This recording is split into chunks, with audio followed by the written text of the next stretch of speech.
pessoal, tudo bem? Professor Antônio novamente aí na área para contemplar o vídeo 2 da nossa semana 17. Galera, nesse vídeo 2 nós vamos trabalhar com o filo cordata, certo? Aqueles grupos de indivíduos que apresentam notocorda, podendo ser substituída ou não durante o seu período de vida, tá bom? Então, galera, peguem o seu livro de atividades, vamos começar a nossa revisão em cima da resolução de alguns exercícios aí para fixar ainda mais esse conteúdo. Antes de começarmos, então, né, a gente pega um resuminho lá na página 18 do nosso livro de atividades, né, um mapa mental aí que ajuda a gente a lembrar os principais representantes do filo cordata, certo? Então, eu tenho 3 subfilos, né? Uro, céfalo e craniata, ou os cordados verdadeiros, digamos assim, tá? No subfilo, gente, urocordata, também chamado de tunicata, tá? Olha ali, ó, notocorda apenas na cauda da larva, todos marinhos, exemplo as assídeas. Uro vem de cauda, tá? E corda, obviamente, o bastão fibroso, típico de todos os cordados presentes pelo menos em alguma fase do seu desenvolvimento embrionário. Ok? Podendo ser substituído ou não, ou até mesmo sendo eliminado. No caso dos urocordados, que são as assídeas, apenas na larva, na região da cauda. Já no céfalocordados, gente, notocorda da cabeça à cauda.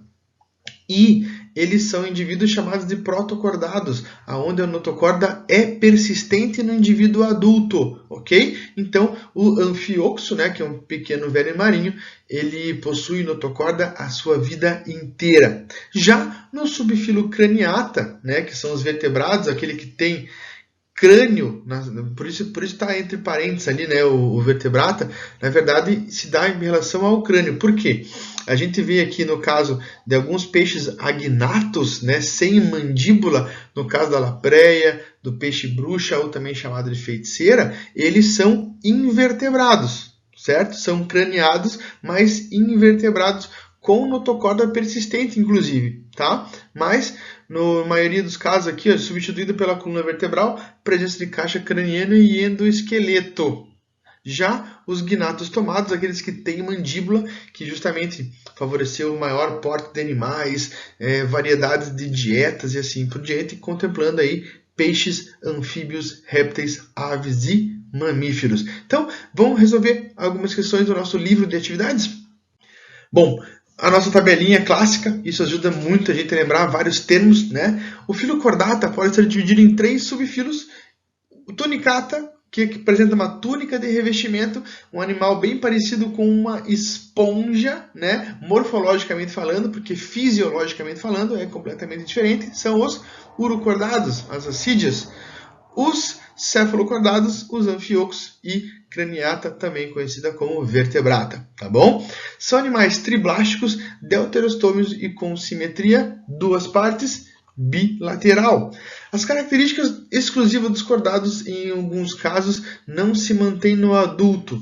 Cauda muscular pós-anal, todos eles vão ter durante o desenvolvimento embrionário. Notocorda, que pode ser substituída ou não por tecido ósseo, formando ali a coluna vertebral. Pessoal, lembrem disso, eu sempre gosto de falar. A notocorda não dá origem à coluna vertebral, tá? Ela é substituída por tecido ósseo, ela serve como um modelo, como um padrão. Tubo neural oco e dorsal, tá bom, galera? Típico de vertebrados é dorsal, epineuro nas costas, certo? E fendas branquiais ou fendas faringianas. Na verdade, as fendas faríngeas ou faringianas, no caso de animais aquáticos, vão ser substituídas ali por brânquias, né? E no caso de nós, mamíferos terrestres pulmonados, elas se extinguem. Justamente em função do desenvolvimento embrionário, né, galera? Correr dentro da placenta, num líquido amniótico ou dentro de um ovo também, que daí necessita essas estruturas para realizar as trocas gasosas. Vamos lá, gente. Na página 23, então, do nosso material didático, a gente vê ali na questão 6 uma árvore filogenética, né, um cladograma, representando algumas características evolutivas ali que surgiram, né, A, B, C e D, a partir de equinodermos, que foi o filo que a gente viu no vídeo 1 da semana 17, que é o filo do ouriço do mar, do pepino do mar e assim por diante. Então, vamos ver. Na evolução dos deuterostômios, aquele que origina primeiro o ânus, né, característica comum, né, desse grupo em particular com o nosso filo. Então, após a análise do cladograma, considerando os conhecimentos sobre os cordados, responda ao que se pede. Quais as características apresentadas em A, B, C e D, tá? Exclusivas do filo cordata?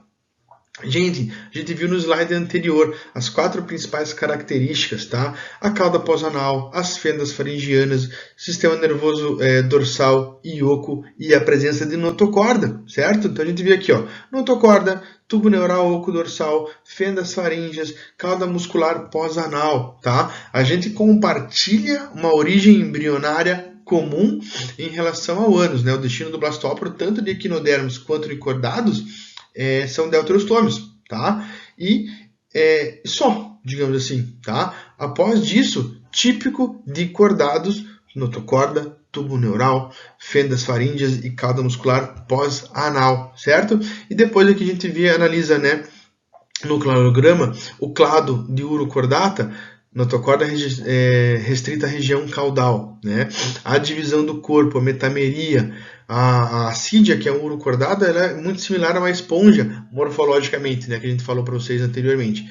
Então, sem divisão do corpo. Aqui surge a divisão do corpo. Já no caso daí, características específicas de craniata, a crista neural, o crânio e o encéfalo propriamente dito. Já na letra B, gente, por que o desenvolvimento da mandíbula durante a evolução dos cordados foi uma inovação mais significativa desse grupo? Então, você passar de um agnato, uma lampreia, um peixe bruxa, que tem hábitos apenas de ectoparasita, sugando sangue e fluidos de animais, ou de animais vivos, né, grudados assim à pele, ou de animais mortos, tá? Uma dieta totalmente restrita a sugar sangue.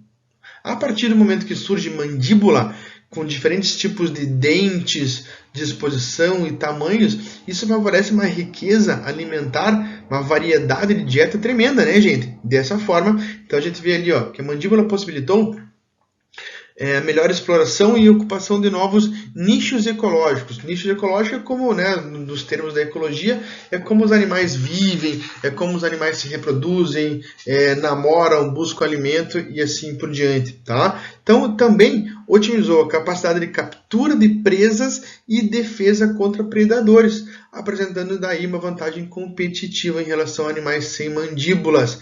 E, obviamente, né, a riqueza da dieta, a riqueza de nutrientes, favorecendo o maior porte desse animal. Muito bem, então lá na página 25, gente, trabalhando em cima da questão 12, 13 e 14, o primeiro grupo aí dos gnatostomatos relacionados aos peixes. Explique como ocorre a eliminação e qual é a composição da urina em peixes ósseos e cartilaginosos. Muito bem. Galera, o que tem de particular no peixe cartilaginoso? Vamos começar por ele. A uremia fisiológica. Na maioria dos casos, indivíduos aquáticos excretam amônia, já que é um composto nitrogenado que precisa de muita água para ser diluído. Morando na água, você teria muita água para ser diluído. Só que a maioria dos peixes cartilaginosos vive em ambiente marinho. A tendência dele perder água para o ambiente através da osmose é muito grande. Então, o que eu vou fazer para controlar essa perda excessiva de água para o ambiente? Uremia fisiológica. Eu deixo de excretar amônia para excretar ureia, que a ureia necessita de menor quantidade de água para a sua excreção.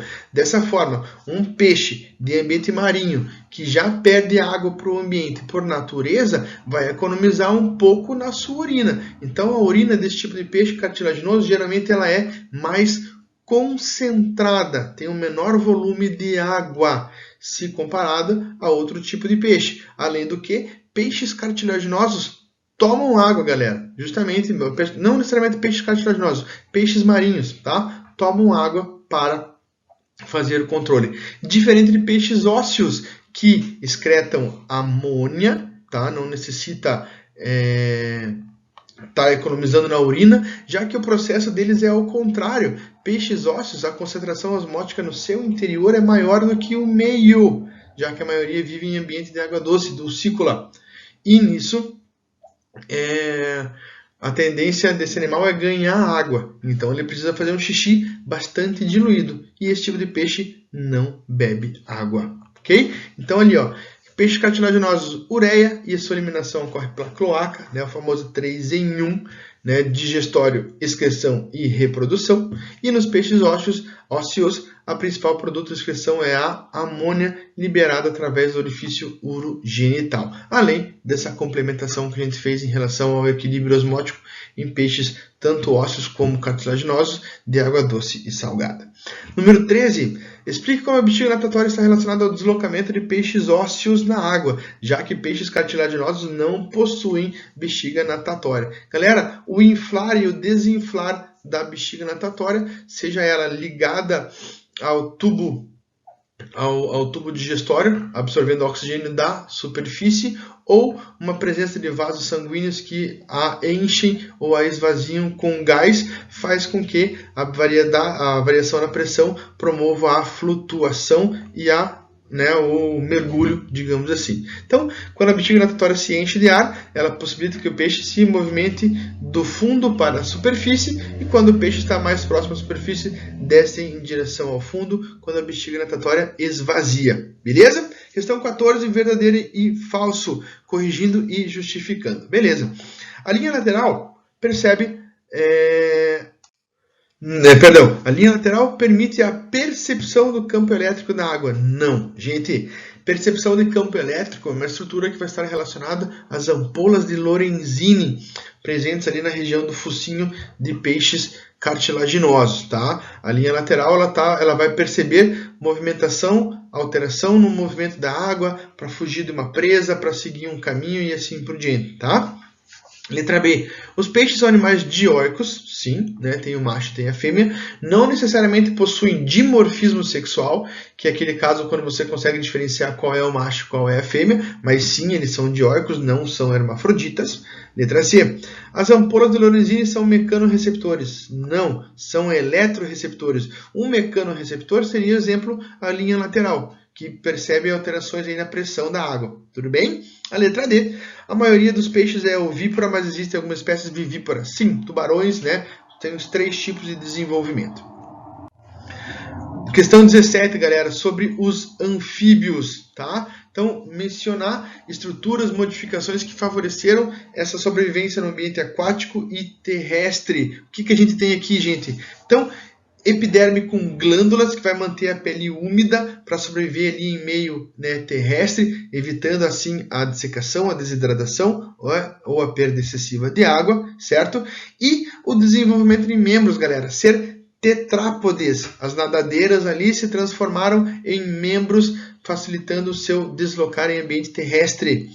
Os anfíbios são classificados em 3 ordens, né? Cobras cegas, salamandras e anuros. Mencione uma característica exclusiva de cada uma delas. Então, justamente, ápoda, sem membros, certo? E corpo cilíndrico, por isso chamada de cobra cega. Urodela, presença de cauda, certo? Anura, a negação, uro, cauda, certo? Onde o indivíduo adulto não possui cauda, que é o exemplo de sapo, rã e perereca. Muito bem, pessoal, questão 28 e 29, lá na página 29.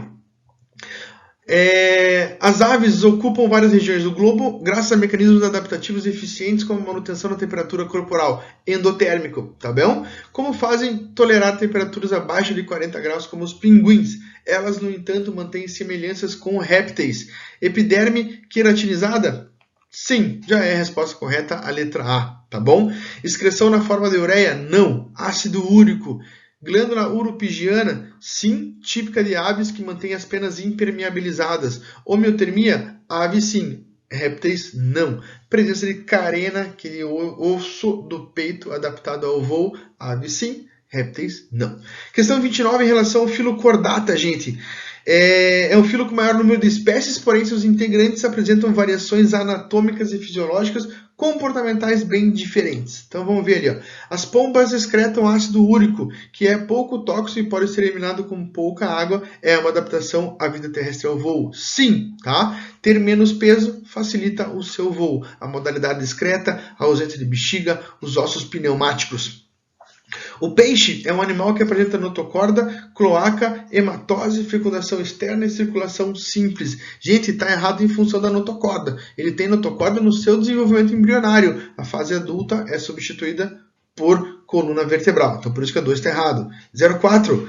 São elementos comuns a todos os cordados. Notocorda, encéfalo, cordão nervoso ventral. Acabei dando a resposta antes, mas o que está errado aí, gente? Está tudo bonitinho até a última estrutura. É o cordão nervoso dorsal, beleza? 08. O coração de um anfíbio adulto apresenta 2 ventrículos e 1 átrio e não ocorre mistura do sangue venoso com arterial. Já está tudo errado aí, né, gente? Eu tenho 2 átrios e 1 ventrículo, está invertido, e ocorre sim mistura no sangue venoso com o arterial, então a circulação incompleta. 16. A fosseta loreal permite que durante a noite as cascavéis sintam o calor emitido por um organismo endotérmico. Alternativa correta, ela percebe ali um termorreceptor junto com a sua língua bífida, né, bifurcada, que sente também o ambiente. Muito bem. Em relação à circulação ainda, né, o coração ele está perguntando aqui sobre qual tipo de animal. Vamos ver. A circulação sanguínea dos animais pode ser classificada em aberta ou fechada, simples ou dupla, incompleta ou completa. Significa que podendo ou não haver extravasamento do líquido para os tecidos. Muito bem. Sobre o coração, então, vamos ver as perguntas. O coração que suprirá as demandas de uma circulação fechada dentro de vasos sanguíneos, dupla, que passa 2 vezes pelo coração, e completa, que não existe mistura, certo? A letra A fala em peixes. Se aplica? Não. Na letra B fala como anfíbio. Se aplica? Também não. Na letra C, 3 cavidades, átrios completamente separados por um ventrículo, apresentando um pequeno septo como nos répteis típicos. Também não, gente. Isso seria tipo de crocodilianos. Dessa forma, a alternativa letra D, a correta, certo? 4 cavidades, totalmente separados, circulação dupla. No caso das aves e dos mamíferos, vai mudar um pouco em relação ao sentido da aorta, que é a artéria ali que sai do ventrículo esquerdo do coração, levando todos os gases respiratórios e nutrientes ao corpo, como a gente vê aqui nessa imagem, tá? A aorta de mamíferos tende a virar à esquerda, a aorta de aves tende a virar à direita.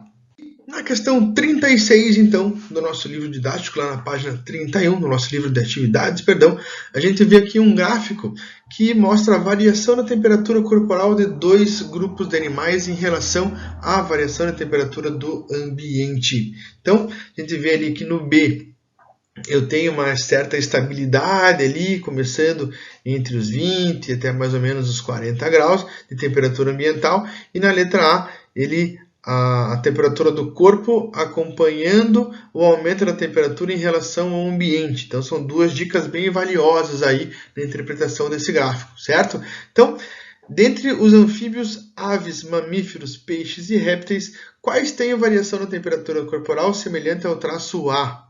E quais têm a variação semelhante ao traço B? Então, o traço B é um animal homeotérmico, endotérmico, diferente do traço A, que é um animal psilotérmico, ectotérmico, tá? Então, olha ali, ó, mamíferos e aves são endotérmicos, portanto, variação da temperatura corporal como a linha B, o traço B. Já peixes, répteis e anfíbios, que são ectotérmicos e, portanto, apresentam variação de temperatura corporal de acordo com a temperatura do ambiente, tá bom? Já aqui, pessoal, só para fechar, é o último exercício de hoje, eu fui lá no livro didático, tá? Pegar um exercício, o exercício número 5, lá da página 60. Então, qualquer coisa, pega o teu livro lá rapidinho para a gente resolver esse exercício aí. só para fechar com chave de ouro esse exercício que era bem bacana, tá? Embora não seja um fato inédito no litoral catarinense, foi noticiado em nível nacional em agosto de 2004 o encalhe de uma baleia no Rio de Janeiro. Esse animal pertence ao filo dos cordados e à classe dos mamíferos, né? Com relação aos mamíferos, assinaram a proporção correta e pertencente ao grupo dos cetáceos, né? Só para fazer uma complementação aí de baleias e golfinhos, tá? Então, número 1. O coração do mamífero apresenta 3 cavidades e tipo aberta? Não, né, gente? Tetracavitário, fechada, dupla e completa. Número 2. As baleias, assim como os golfinhos e o peixe-boi, são exemplos de mamíferos aquáticos, sem dúvida, tá? Peixe-boi são os sirêneos. Então aqui eu tenho 2 grupos, os cetáceos e os sirêneos. 04.